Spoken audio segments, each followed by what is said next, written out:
Hello guys! Papunta nga kami sa Boracay ngayon, kaya naman samahan nyo kami sa aming biyahe para naman ma-share namin sa inyo itong travel tips na ginawa namin. Ito nga yung tinatawag na DIY airport transfer. At ito na nga yun, nang nakarating na kami sa Caticlan Airport. Ito nga pala guys yung airport na malapit na sa Boracay Island.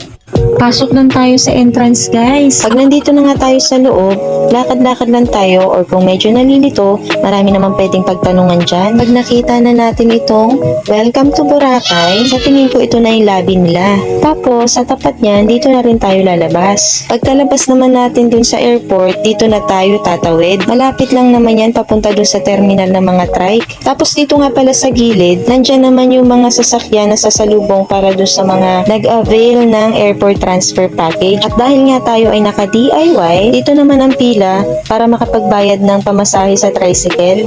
Dito pa nga lang guys, ang ganda na ng view. At sa tapat niyan, meron ng dagat. Napakabilis nga lang ng pila dito at nakapagbayad agad kami. 75 pesos per head nga ang aming pamasahe. At nandito ka agad yung tricycle na sasakyan namin. Wala nang waiting yan guys. After mo magbayad doon, agad-agad ay papasakayin kayo. Kasi nga, nandito lang yung pila ng mga tricycle. At after 5 minutes nga, nandito na kami agad sa Jetty Port, Caticlan. Pagkababa nga namin ng tricycle, ay meron agad nag-assist sa amin. Ayan si kuya, naka-uniform siya at mukhang empleyado naman siya dito. At pinapasok na nga kami dito sa loob ng Jetty Port para magbayad na ng mga dapat bayaran. Dito nga sa loob daw babayaran yung mga environmental fee, terminal fee at saka boat fee. Step 1 nga ay dito sa registration and verification counter. Kaya dapat dito naka-ready na yung mga hotel bookings, mga IDs nyo para mabilis na at magpi-fill up na lang ng form. Tapos step 2 dito na sa ticketing booth. So dito na babayaran lahat ng mga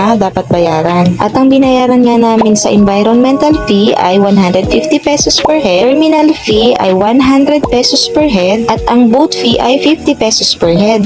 At pagkatapos nga ng payment guys, hawakan mabuti ang ticket dahil bago tayo mag-exit dito, papakita pa yan at i-check pa nila. At pagkatapos nga nating fill up ang lahat at na-present na natin ang ating mga tickets, pwede na tayong dumiretso doon sa boat. At dahil nga may kasama kaming staff, naging mabilis lang at tuloy-tuloy yung naging proseso. At ito na yung mga boat na sasakyan natin. At nang makumpleto na nga ang mga pasahero ay bumiyahe na kami kaagad. Medyo maalon nga lang nung time na yan. 5 minutes nga lang din pala ang biyahe namin dito sa bangka. At pagkababa nga namin ay ang hahanapin naman namin ay isa pang e-trike. At iyon ang huli naming sasakyan dahil diretso na iyon doon sa hotel na tutuluyan namin. Konting lakad lang din naman papunta dito sa pila ng mga trike. Wala na nga din pila dito at agad-agad ay pinasakay na kami.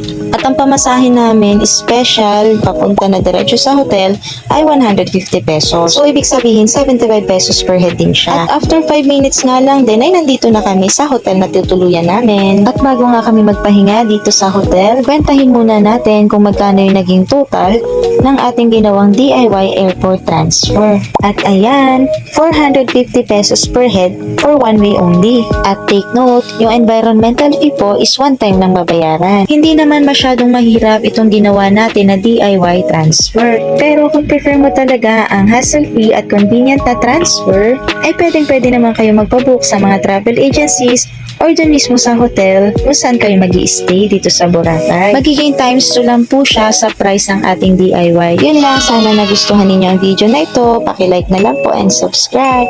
Bye!